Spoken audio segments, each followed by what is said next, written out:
Meeting is now officially called to order. Great. Roll call, Chair Corrigan. Here? Director Bruins. Here. Currently absent is Director Grilly. Okay, great.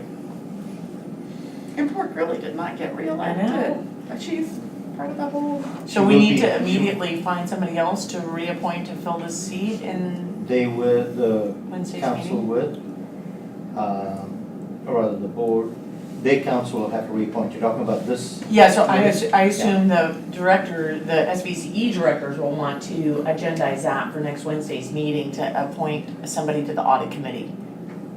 When will our next So we were gonna have another one, probably work that out at the end of this meeting, but I was hoping to have it before the February board Yeah, meeting. so we should probably Okay, so add like that early to tomorrow, February. to Wednesday's agenda. All right, And I'm not gonna be there on Wednesday, and working diligently to identify an alternate, because we don't have an alternate. Oh, And our wonderful mayor did not even have it. It's like, Lynette? Alternate?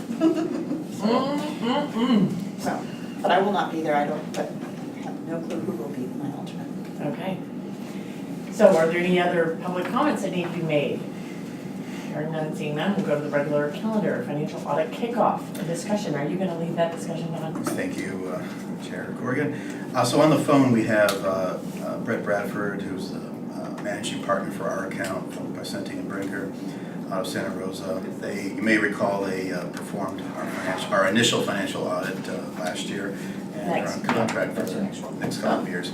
And so we have Brett on the phone to give you an overview of the audit. Also, for those of you who don't know, I want to introduce also Mike Maher, who handles our day-to-day accounting and also a very integral part of this audit. So glad you're here, Mike. So Brett, with that, we don't have a formal presentation. I think he was just going to give an oral report of where we're at, the schedule, and any other issues that he's seen. So Brett, I'll kick it off to you. Thank you. Sure, thanks for the introduction, Don. Happy to be back once again, everybody. Thank you for having me at the meeting. So yeah, we haven't begun anything at this time, but we are planning on starting once we receive the information for the past fiscal year, which is September 30th, 2018, to begin the audit. Last year, we delivered the report, I think it was the first week of February, subsequent to the year end, February 6th it was. So this year, I think we can shoot for January. It should be it's a little easier in some regards, although there's more information to test because we've got a full year providing service. We've got the first year pains behind us at this point. So we'll coordinate to meet your board schedule so that we can present in a timely way in January, hopefully. I'm not sure if it's near the beginning or end of the month, so it could possibly be in February, but I think we want to get it wrapped up as soon as possible and present it to the board. The process is largely going to look similar to last year. We'll change up our emphasis in a few areas, but just like with last year, we have some basic blocking and tackling on the audit of confirmation of cash and investment accounts, confirmations to ratepayers, looking at information, and testing information for sale of electricity revenue, looking closely at cutoff to make sure that every dollar was new, and then all the corresponding costs of revenue. That is, the electricity is getting picked up in the right period, and then look at the presentation and disclosure of the financial statements as well. Sample sizes will get larger because of increased activity. That's not tremendously impactful on the overall effort.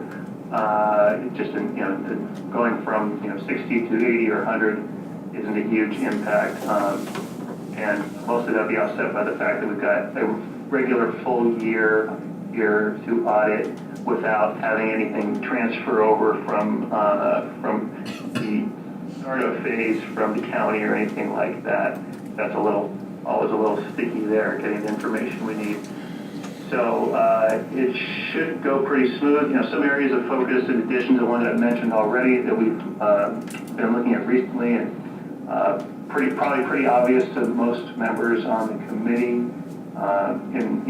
probably encountered it in your roles in the various boards and councils that you're on, but is, information technology, and I know that, Don, you're looking at having some special work done there. It would not be by us, because that is not our area of expertise, but making sure, or asking the question of whether or not you've taken a look at some of the risks with IT and security breaches and things, and data breaches and things like that, and have formalized a risk assessment process surrounding that.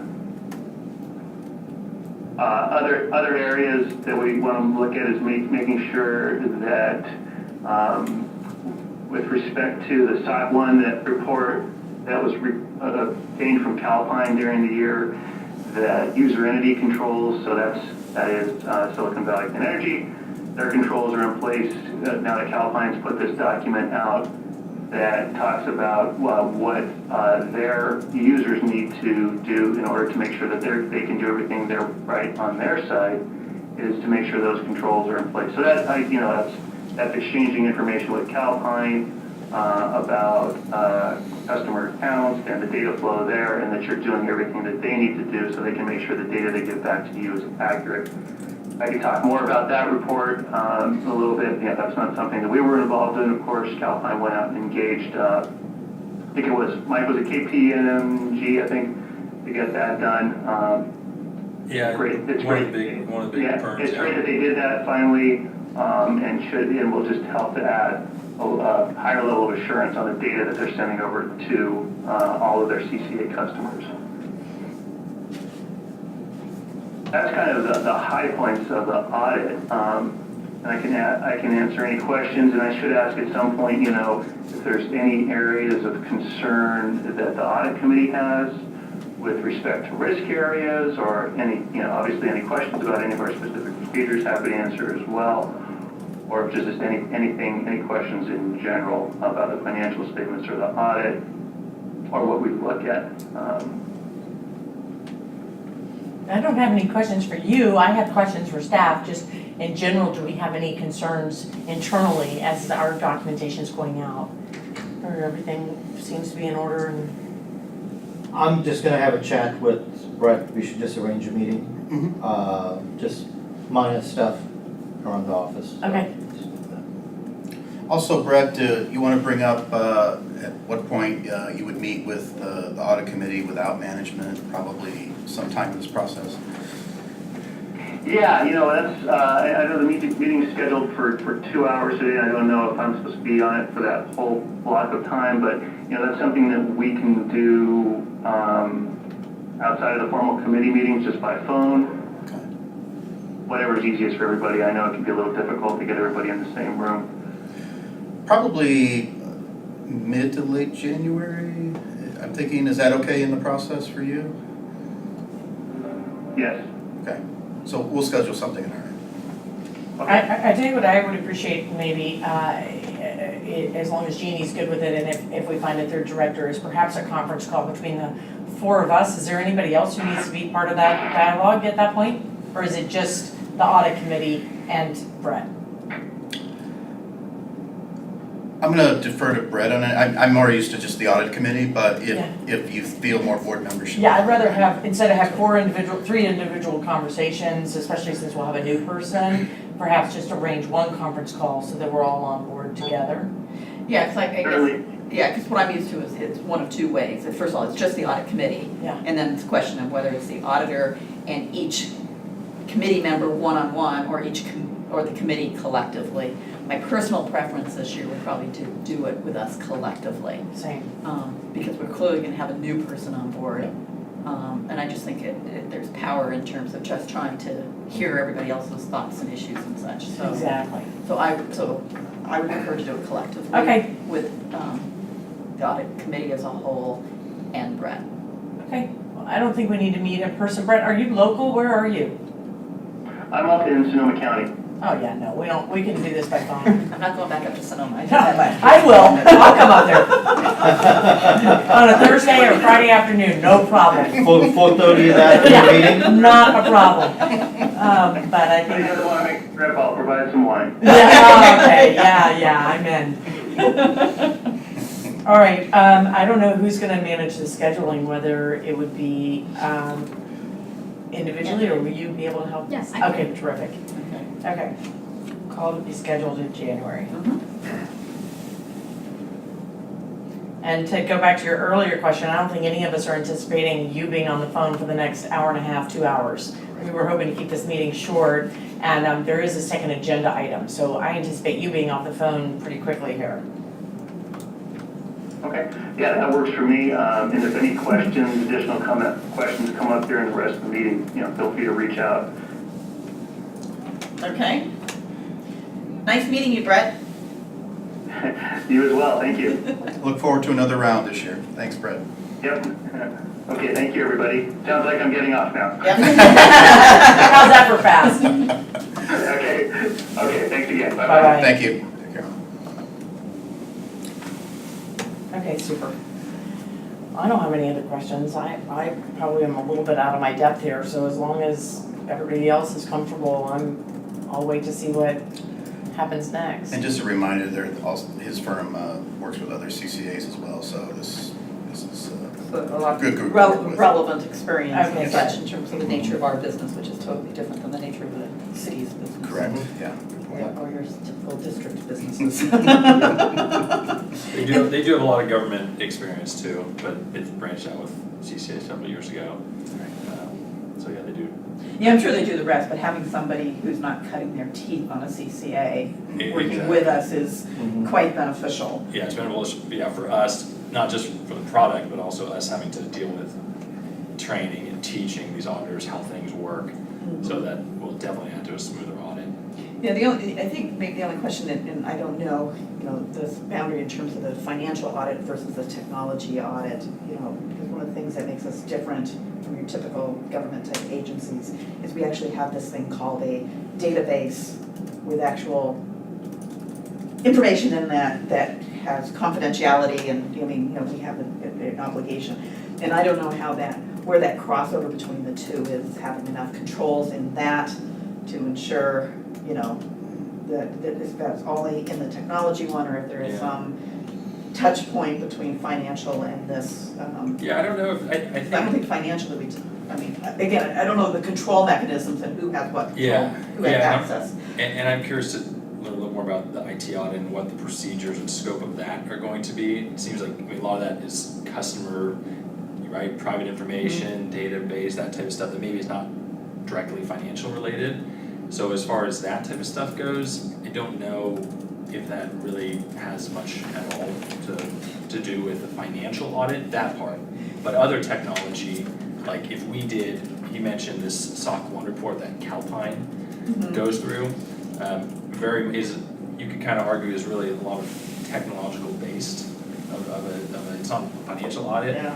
That certainly does affect the financial statements, the financial output directly, so that type of, depending on where this IT audit steers, it could or could not affect the financial audit. Because when I look at the customer database, we got this customer database which has, nothing to do kind of with financial directly, except that is connected to our friend PG&E, who's responsible for the billing, who then, so I don't know, again, in terms of connecting the dots. So that would be my only thing, is making sure that, we as an agency feel like we've got all of our bases covered. Yeah.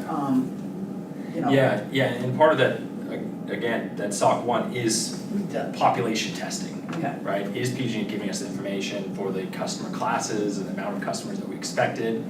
And there's some circular reasoning, because you're kind of testing it against older PG&E databases, especially around launch period, did everybody come over who expected? And are we collecting all the revenues that we expect to be getting from those? Yeah, those are, I don't think the IT audit is gonna go into that type of testing, but that's something that the financial audit would touch. They're going to test the customers that are getting invoiced, are we receiving money from them eventually? That's a specific test I recall them doing, it makes sense. But as far as customer information, because there's a lot of other just California compliance stuff that's not my expertise, that basic stuff is not gonna affect the financial audit. Okay.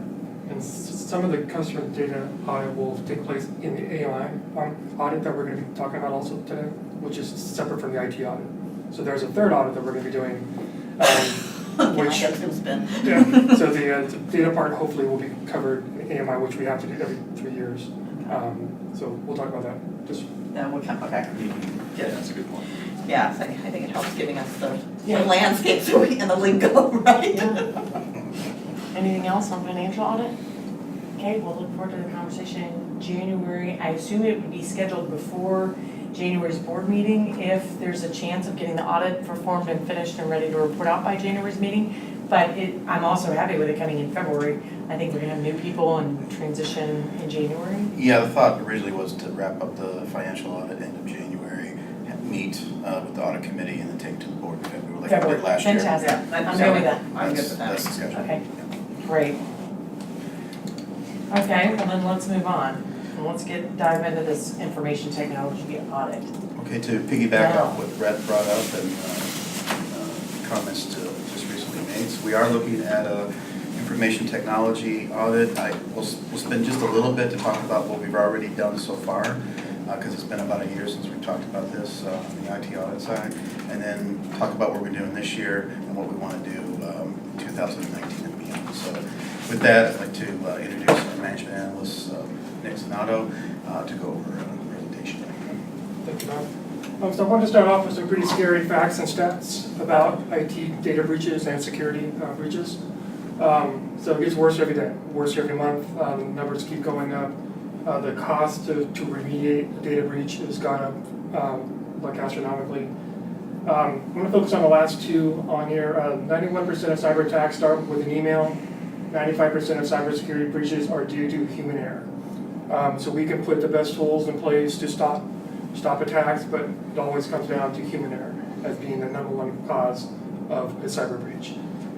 These facts are, again, they are scary. It is meant to show the importance of a quality security plan. That's where we're going towards this year. And just to give you an example, about once or twice a week, I'll get an email from somebody named Garish, who's not from Garish, and says, can you send me a wire, or can you, the last one I got was they wanted to do something with a new checking account for your payroll. And, yeah, I just sent them the Nick and delete those. Friends, Yeah. $10,000. Yeah. So, Gift cards. to Nick's point, and where we're getting these, it's real. Yeah. And even though we have the tools in place to block them, they do still get through. And that's where staff training really comes into place. So can I ask a naive question? In terms of a technology audit, is this something that we self-impose, or is there regulatory requirements that we are adhering to, which is? Yeah, we self-impose on this side. So Don asked me to do one last year. We were actually one of the first CCAs to do one in, well, according to like Monterey, Peninsula, and Marin. So we're the first of those four. Okay. I haven't talked to all of them yet. But this was from upper management that started us on this track. Okay, so there is no regulatory oversight or anything in this? There's The AMI one that Nick one. brought up will be one that we'll talk about. Okay, but, when we get to that, but But this is not by the CPUC or any other. So this is really Correct. self-inflicted, self-imposed? Right. Okay. So our mission statement is to develop a cybersecurity program that is designed to deal with SVCE risk, business challenges, and budget that is able to grow and adapt based on the evolution of SVCE. The chart below shows a solid security management system. We would hope to get all the spokes covered with an assessment. Today, we're only at 2 of the spokes. Going forward with year 2, we're looking to get probably 6 of the spokes. And then going forward after that, we hope to get all of them done. So, And the two we're going, the 2 we have right now is vulnerability management and penetration testing, which is on the audit that we did last year. So the roadmap, where we started from to where we want to get to, 2016, we hired a vendor to set up our network and IT infrastructure. We hired a full-time IT person, which is myself. We adopted IT board policies. We did a risk assessment, and we secured a data breach security insurance. Past that, we've updated the IT section of our strategic plan. We strengthened our IT board policies. I formed a CCA IT security group, which is MCE, PCE, and Monterey Bay. We meet weekly and talk about the issues that we're experiencing today and issues that we foresee ourselves experiencing shortly. We conducted internal training in the staff, so we do monthly phishing tests. We've had staff meetings, we talked about security and different things. We've increased our cybersecurity insurance, we're currently doing that right now. As these breaches get more pricey, we have to have more coverage for it. And now we're planning risk assessment 2.0, which we'll talk about on the next couple slides. In the future, we're looking into a virtual CISO option, which is like a virtual Chief Information Security Officer. Instead of having one on staff, you can do like a shared resource option. Between the 4 agencies or just? We're looking at that too, if we can share the cost, because it is pricey. So we're looking at sharing the costs on that, or sharing the costs on managed services also. Managed services could be as easy as like an incident response team. Instead of just having one person, you actually have a company that can jump into like an incident response. And again, sharing the cost with the other CCAs. And we only have 4 in the group currently, but we're trying to reach out as we get, not all of them have an IT person. So we're trying to get more names and trying to expand the CCA IT security team. When you are talking once a week with these other 3, are you sharing even the most mundane, like, hey, our finance guys are getting these kind of emails, so you all know when it's a pattern of, yeah, okay. We've been sharing, like finance director down in Monterey will send me The the stuff shifts you- that she gets, and we brief each other. Good. And we've already actually got some tools that we got at a better price by buying with a different, Monterey Bay and myself are buying a lot of stuff jointly. So we're saving some money there. Buying for 50 instead of buying for 25 twice, it's a lot better price option. So the risk assessment that we did last year, as you can see, it does two of the spokes there. It was a basic vulnerability network scan. It scanned all the IPs in our network. The pen testing was pretty much blasting our firewall trying to get in. So just like a hacker would do. We came back with a score of a 2.8 out of a 5, which was pretty good for a new company. 5 is terrible, right? 5 is the worst it could be. Nobody ever gets a 0 or 1 even. So we were able to remediate down the vulnerability down to a 2.1, which the vendor that did it was very happy with that. Couldn't go down any further because of the limitations of the hardware and software that we have. So like our phone systems can't go past a 2.0. So 2.1 was where we ended up at. Who, like, to me, when I hear that, I'm thinking, well, so who could? Like, the US federal government has a phone system that could be more secure, or is that? Probably, Yeah, I mean, gotcha. just what, the service that we purchased the first year were limited to certain phones. The government, they're able to go past that. I gotcha, okay. And then, so what we're looking to do, actually, so after doing the vulnerability scan last year, I actually purchased the software in-house. So I run a weekly scan myself, and then I fix the vulnerabilities as they arise. So we're still only 2.1 to 2.3, month to month kind of goes. As we add new hardware, it might be 2.3, and then I fix it down to 2.1. So we're running that same test that we paid for last year, we're running it weekly. We also set up a phishing awareness training program, so we run a monthly campaign, and I try to get all the users to fail. And some months it's pretty bad, other months it's pretty good. So the whole base behind that is just to train. So if somebody does fail, it's not to shame them or anything, just basically to train on why and what to look at. So we do that monthly. Again, we did the CCA IT security group. We also installed a new advanced email security tool. Last month alone, it blocked 700 messages from coming in that were either phishing, virus infected, or spam messages. So the tool blocks 700. As Don mentioned, some do get through, and as they do, we block those after the fact. But some, the bad guys get smarter and they tweak stuff to get through these tools.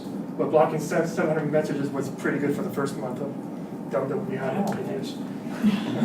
How about that in my house? Regular emails? I'm gonna get an SVCE email. Switch over.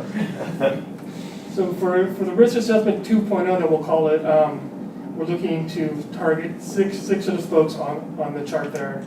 It's more in-depth than what we did last year. It's more mature. It's trying to get us to the next step of a more mature posture, a security posture. It doesn't cover the last four, but the virtual CISO or the managed services would. For 2019 and beyond, these are like the best case, like if I had a premium option would be, to go down this road. Managed services would cover incident response, on-demand CRM services, virtual CISO, it's a hard word to say, which would kind of give us a person or a resource team that could be removed from our environment, but actually give us guidance and to get us to where we should be. So here's some more details about what a virtual CISO is and managed services offers. So the audit we did last year on the left did a lot for us. It definitely got us on the right path. It validated what we have already done. The one that we're planning on doing this year, it will, as you can see, it does a lot more, and it'll take us to where we need to be. With compliance though, I see, does that not go to Jeannie's first question about, are we bound to do this, or is there a compliance issue or component to this, or? So compliance in this regard means more of like if it's a HIPAA or if it's. Gotcha, good. For us, it'd be NIST, more of a security compliance than it would be for like, we're mandated by CPUC or something. Gotcha. So our IT audit timeline is to select a vendor hopefully by the end of next week. I did talk to 7 different vendors to get pricing. So to try to whittle down to the best pricing for what they offer. They will work. Even the vendors with the highest scope that we had probably is going to come into under 25K, so you won't see it at the board meeting. We can process this in-house. So then the audit itself would probably be about 7 weeks, so mid-December, finish in late January. And I'd like to be able to report it back to the next audit committee in February. Awesome. So how do we test the integrity of these audit firms in terms of hiring somebody who's reputable and not somebody who, I mean, For instance, one of the audit firms is recommended by our financial auditor, and so a lot of its reputation, what clients have they worked on, so it's just some due diligence on our end. And my goal would be to, like, each year pick a different vendor, so that way we can audit them as well from last year's. Well, that was going to lead on to my next thing, in terms of, I don't even know, I don't remember, do we have a policy in terms of our financial auditor in terms of how often we rotate that? Because it's healthy, at some point, a lot of agencies does about 7 years, 5 to 7 years. Are we going to be putting some sort of policy in place here that would also figure out what it is in terms of having that healthy, fresh. Don't have a policy in place on that, but that's a good recommendation. So maybe add it to the list at some point. Mm-hmm. You okay with that? Yeah, I love that idea. I'm totally impressed with this whole thing. Oh my God, I've never thought about it. Want to talk about Sure. So Nick had talked about the AMI, which stands for Automated Meter Infrastructure. It's a fancy word for the smart grid meters. So any of the CCAs that are working with IOUs that have smart grids that are getting data would fall under this regulatory requirement. As Nick mentioned earlier, this is a CPUC requirement to be conducted every 3 years. So for us, that 3rd year is coming up this spring that we'll conduct this. We'll also then hire another independent audit firm to conduct this audit. And correct me if I'm wrong, Nick, but a lot of the audit scope in this audit that we're looking at right now, probably that work will cover some of this in the AMI as well. So There's some, yeah. there'll be some overlap.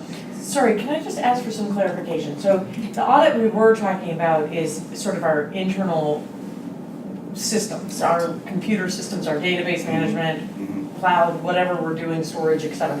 what you're talking about now is merely the data that's coming off smart meters and then going back and forth between us, PG&E, and the IOUs? Correct, so the core here would be data privacy, customer confidentiality, that's really the scope or the goal of this requirement. So it does, so between these two, we are covering the system with the other agencies that are working with us or doing work for us, right? Yes. So we are in there testing their systems. It's not just the systems that we have direct control over. It's anybody in our delivery stream. Yes, and I want to confirm that with you. It'll be the first time we're doing this AMI and see what's in scope. But the good news is MCE's already gone through this, and so we've got a reference point there to see what's exactly in scope and what's covered. So I think it's really important because I will use a painful experience from one of my other board assignments. We outsourced certain things to be done, and we did not have a contract that was hardened enough to say the data is our data. We can go in, we can have a third party go in, we own that data. And so without having all of that, we ended up in a very nasty thing and legal issues and such because it was who owned the data and understanding that. And they actually went in and started destroying data. And so it was really ugly. The FBI had to come in and all this other stuff. So it was a nasty situation. So I just want to make sure that where we are relying on somebody else, that everything from our contract on down, that it's very, very clear who owns that data and and as owner, we have certain rights to go in versus them saying, no, this is our database, they choose to give you a copy versus getting direct access, versus, so I think, anyway, so consider some of those things. Yeah, and if it's not done right. No, and I think between these two audits, we'll cover Yes. pretty much everything you said, but if it's not that, we'll let you know. Yeah. All right, so thank you for your time. There is a term of methodology, so it's part on it too, in case you had any questions on what the board's manner. So we're just briefing you that we're going to kick this one off as well. Awesome. And you'll have a lot of reports in February. And I want the roadmap so I can do it at my house. I want this. This is awesome. Okay, Do you have Xfinity Wi-Fi? I don't even know what I have. I don't ask. I have AT&T. I know I have SVCE and not PG&E. I don't know who supplies my internet. I just know it sometimes works. Yeah. I was like, but when you're in the hills, you keep your fingers crossed that it even works. Forget who cares who's your carrier. Please let my homepage come up. Please, please. So it is kind of ironic, I'm serious, and Los Altos Hills, they probably win the prize in Santa Clara County for having the worst service. No, mind you, all the high-tech gurus all That's right. live there. We for the longest time, there were certain parts of town your cell phone would drop and you'd just be like, like, good Lord. Now we just have a handful of people without internet, but we're working on it. Very good. They're still on their horse and buggies. It's okay. All right, what else? That's it for our briefing on the Thank you agenda. both, thank you all, but Thank you. Nick, you're amazing, like, fantastic, I love it. This is fabulous. I think this is great, and I will always, the thing that I kind of hone in on is we're still in our infancy, okay?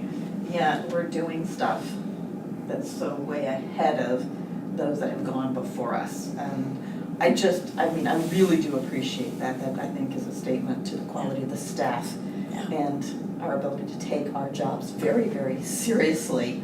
I think this is great, taking the leadership role in terms of pulling these groups together. Yeah. Strength in numbers, learning from each other and such. I'm totally impressed. Yeah. Thank you. I don't mean this Feel to good. sound condescending, but I'm so proud of us. I'm so like, oh my God, you're awesome. Yeah, it's great. This is another one of those. Yeah. I've been doing that with another thing. I love my staff at Caltrain. I love them. For the same kinds of reasons.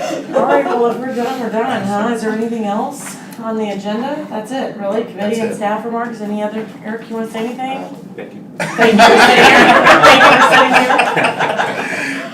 got you out before 3. That's the even bigger. Oh, yeah. thing. This is even better. Even better. Fantastic. All right, well, so next steps are, when does the audit committee need to meet again? Not until next summer? I would think we want to meet before the board meeting in February. So this So mid-January probably- check-in with That's Brett. mid-January check-in with Brett, And and then then probably The audit results, do we get to first see? week of February.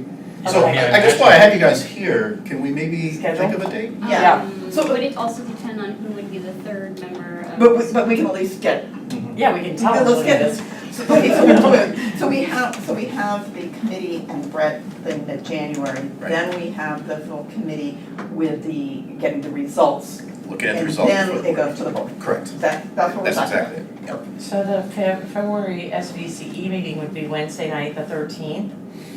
When do you want to meet? We could do it any time between, looking more at Mike here, first week of Feb till. If the board meeting's on the 13th, is that what it is? Then you have to get the packet ready a week before that, or Friday before that. So I'm gone by So- February 8th anyway, so I'd like to meet before the 8th. The Friday is the February 8th. Yeah, I mean, it's unlikely you're gonna have any, you're not gonna wanna review it and mark it up and redline that, you're gonna just wanna know the results before the board does, So we can sound So you can be intelligent kind in our comments Pretty in sure front of you're the rest right of the there. board, okay. 100% So it can be closer to that, that first week of February, even the last week of January. It's kind of a sweet little window for the auditors, cause it's slow audit season for them, I'd imagine, just. Yeah, it's cuts off fiscal year. So they should be able to wrap it, at least have draft by mid-January even. Okay, So if late January works better, that could work too. you guys let me. I have a council meeting the 31st, so I'd rather do either Friday the 1st or the following week. Yeah, Friday the 1st, I'm fine. Do Does that that. work for you, Jeannie? Friday the 1st. Morning? I'm good on Friday. I have a social committee meeting that I've got to attend Friday morning. I'd be done by 10. I could be here by 10:45 realistically. I'm wide open at this point in time, I usually try to keep my Fridays open, so. We can do it, Tentatively, could we do it at 11 on Friday, or would you like to look at Monday, the 4th? could we, I can do the let's fourth just- as well. Let's look at Monday. Yeah, let's just do Monday if you don't mind. We are No. hosting an event at Stanford for a bunch of energy entrepreneurs there. Great. So that starts at noon, so we'll probably have to leave here at 11 because we are hosting. Yeah. Let's look at Monday. I'm good, the 4th. How about you? I'm good. Okay, I'll just leave it up to you guys to figure out what works best internally, and then we'll hopefully have a good Okay. date, and the third director can make that work for them. Perfect. Yeah, if we could do that one, even if we send out a meeting thing that just, We put just put put it a as hold. tentative, Yeah. hold. Yep, That'd be good. Then at least we have It's it on the there. calendar. And that way, if something comes up where we say, oh, wait a minute, I'm no longer Yep. available at 2 or whatever, we can, it's a tickler for us. Perfect. So yeah, the hold works well. So let's look something Okay. for the 4th. Well, I know I need to meet with you for a few minutes to run through the agenda for and then next what week's about the meeting. Is there anything mid-January else one? Do we this wanna try and group look needs at to that? discuss? Yeah. How about the mid-January one, which is just us with Brett? Oh, that I'm good. You guys can, You're a flexible. phone call I can Yeah, make phone. happen. Okay. I'm in town. Any date for you that? I am gone, sorry, I'm gone, Thursday the 24th and that Friday the 25th, but otherwise I'm around. We're talking about mid-January, let's see, the week of the 14th. Okay. CLA meeting, I'm free during the day, the 14th. You're free midday? Mm-hmm. Yeah, I got Caltrans business plan, Ah, late morning. I can do afternoon of the 14th. I could do that. I can do the 15th. I could do afternoon of the 15th. Let me see, 16th. Yeah, so 16th actually is not an MTC week, so that's good. So that week looks good. So yeah, something the week of the Perfect. That gives us enough of the flexibility. 14th Yeah. can work. Okay. Okay. My best is between 8 and 3. Once we get much past 3, I get into carpool craziness. Okay. Where I'm on the phone going, stop it. That's not good for anybody. It's really not good for anybody. Not as good as our karaoke. Yeah. All right. Thank you so much. Thank you Super. guys so much. Thank you, Nick.